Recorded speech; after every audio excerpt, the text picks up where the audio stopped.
tous, j'espère que vous allez bien. Ben, je vous présente ma nouvelle vidéo. Cette fois-ci, ça ne concerne pas le potager. Là, c'est plus une fausse mécanique en fait que j'avais fait pour réparer mes voitures, pour réparer en dessous des voitures, faire des vidanges, etc. À l'époque, je faisais pas mal de routes pour mon travail.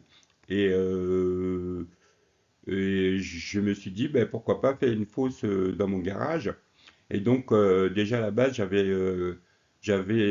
creusé pas mal au niveau du sol. Cette fosse-là, elle doit faire 5 mètres, 5 mètres à 6 mètres de long sur 1,50 m et 1,70 m de profondeur. Et, et, 1,70 m de profondeur, ce qui fait qu'il y a eu pas mal de terre. Et cette terre, vous la retrouvez dans une de mes vidéos que j'ai faites sur le potager. Il y a toujours un lien entre mes vidéos, hein. Donc voilà, et ben, j'ai enlevé toute la terre, ça a été des brouettes et des brouettes, etc. Sur 1,70 m à peu près, 1,70 m, 1,75 m. Et après, ben, j'ai fait un chaînage en ferraillage, en fait, sous le plancher. J'ai fait un bon travail. Non, j'ai doublé le film anti-remontée des eaux, là, que vous voyez. J'en ai mis tout autour. Ça a été tout un travail. Je me souviens, j'avais fait ça pendant le confinement. C'était une période. Non, c'était avant le confinement. Et pendant le confinement, c'est là où j'ai commencé vraiment à faire le bétonnage. Ça a été un travail vraiment harassant surtout déjà d'enlever toute la dalle là, la dalle du garage, donc au marteau-piqueur, et ensuite enlever toute la terre, etc. Après, bon, ben, pendant le confinement, j'avais pas grand-chose à faire, et je m'étais dit que aussi ben, que cette fameuse fosse, fallait que je la finisse quand même. Donc, pendant le confinement, comme je vous ai dit, j'ai mis la bâche d'étanchéité contre la remontée des eaux. Et ensuite, j'ai fait un chaînage au sol, sous le plancher, là, en dessous de la fosse. J'ai mis aussi quelques tuyaux, en fait, je vais vous montrer tout à l'heure. Et, euh, et donc, il y a des tuyaux qui traînent par là, en fait, qui sont sous le plancher, sous la dalle, en fait. Donc, c'est pour aspirer l'eau quand il y a un trop plein d'eau ou quand il y a pas mal de remontées des eaux dans ma région. Et donc voilà. Et ensuite, ben, j'ai monté les parpaings au fur et à mesure. Monter les parpaings. Et en même temps, en fait, que je montais les parpaings, et en même temps, je comblais le trou, en fait, l'espace qu'il y a entre la terre et les parpaings, au fur et à mesure, avec du gravat, etc.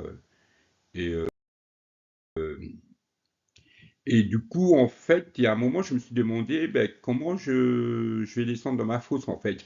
C'est un peu. Mais la question, je me l'étais déjà posée avant. Donc, je me suis fait un escalier, en fait. Donc, l'escalier, là, est à base de parpaing aussi, hein.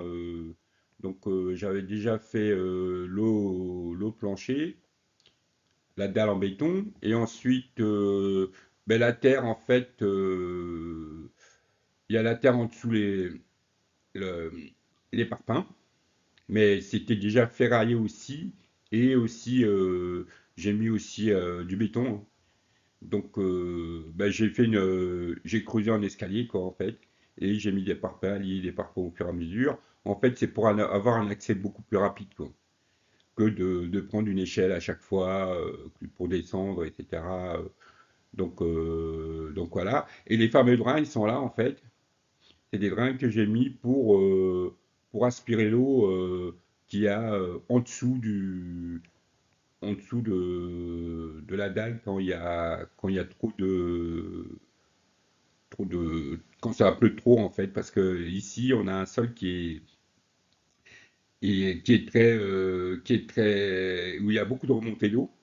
Et donc, je me suis décidé à mettre ça. Et puis, mais ce qui n'empêche pas que la fosse, elle peut se remplir souvent.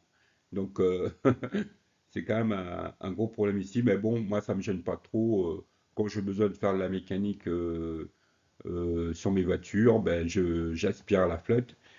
J'aspire l'eau par les drains, là. Et ensuite, je l'aspire aussi. J'ai une pompe pour aspirer tout. Donc,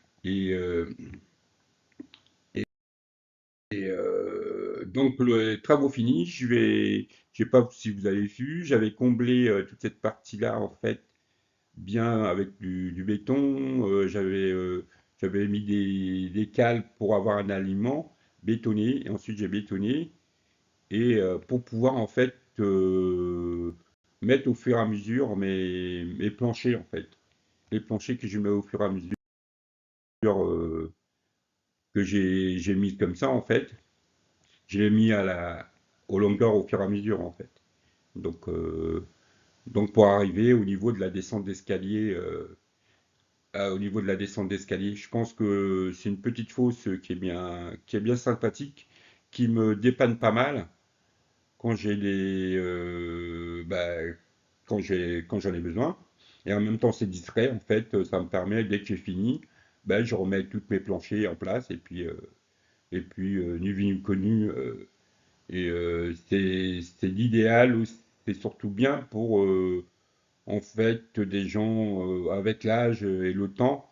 C'est un peu embarrassant de prendre un cric, de se mettre sur la voiture et de bricoler. C'est pas très très confortable, alors que là c'est quand même un peu plus confortable pour travailler, pour euh, pour changer son pot d'échappement, pour faire une vidange, je me souviens même, j'ai changé aussi qu'est-ce que j'avais changé là-dessus? La boîte de vitesse, à l'embrayage de la boîte de vitesse. Et ça m'a bien dépanné parce que c'est vraiment une grosse galère. Donc, euh, donc voilà, je vous ai fait cette vidéo pour vous donner une idée en fait de comment on peut faire facilement soi-même une fosse pour se dépanner à pas trop cher. Donc, donc voilà. Et, euh,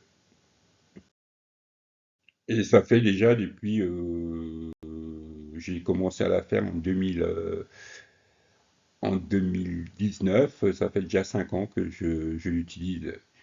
Et, et voilà. Donc voilà les amis, ben, merci d'avoir regardé ma vidéo et à très très très très bientôt. Au revoir.